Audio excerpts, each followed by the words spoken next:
Les années folles. On va reprendre l'écrivain et journaliste Jean-Joseph Frappin qui, en 1930, saluait la fin d'une époque étrange, paradoxale, agitée, faite de ridicules, de folies, d'angoisses, sur laquelle régna sans noblesse une plutocratie déchaînée. En effet, ce fut une époque habitée par un malaise profond, marquée par des excès et une perte de repères, surtout sur le plan moral. Une décennie sanctionnant la fin des mondes déjà condamnés par la guerre. Toutefois, Maurice Sachs, dans Les Bœufs sur les toits, a une vision plus nuancée de cette période. Je me suis amusé. À quoi? À 1 million de choses. Comment? De 1000 manières. Et je ne saurais même pas les dire. Quel tourbillon!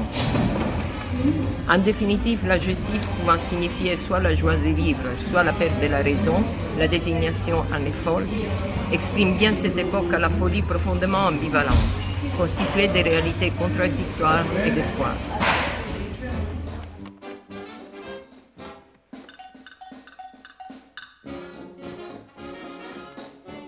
Caractérise par leur complexité, entre croissance et conservatisme, innovation et pesanteur. Les Français voudraient bien oublier et tourner la page, mais ils ont pour voisin une Allemagne hostile qui ne digère pas sa défaite. Les Français victorieux expérimentent leur solitude. D'une part, les Américains réclament d'être payés pour les prêts accordés pendant la guerre, et tant pis si l'Allemagne ne paye pas ce qu'elle doit à la France. De l'autre, l'Angleterre, pressée pour que l'Allemagne retourne au plus vite dans les concerts des nations pour relancer son commerce.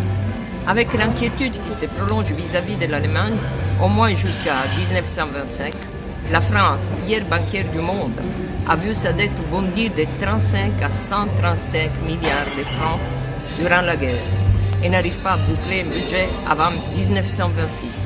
L'inflation et l'Allemagne sont les deux sujets majeurs. La grande stabilisation s'est faite entre 1926 et 1928. À l'intérieur, la passion politique est canalisée par un gouvernement d'union nationale dont le sauvetage du franc est la raison d'être.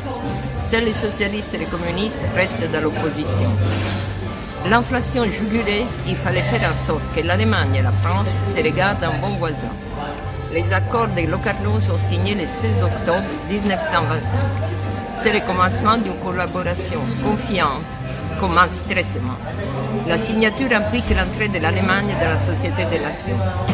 Donc, il est certain que les années folles ne furent pas folles pour tout le monde. Leur histoire est essentiellement urbaine. Les grandes métropoles sont liées de vie, de rencontres, d'aspirations des gens qui animent la période.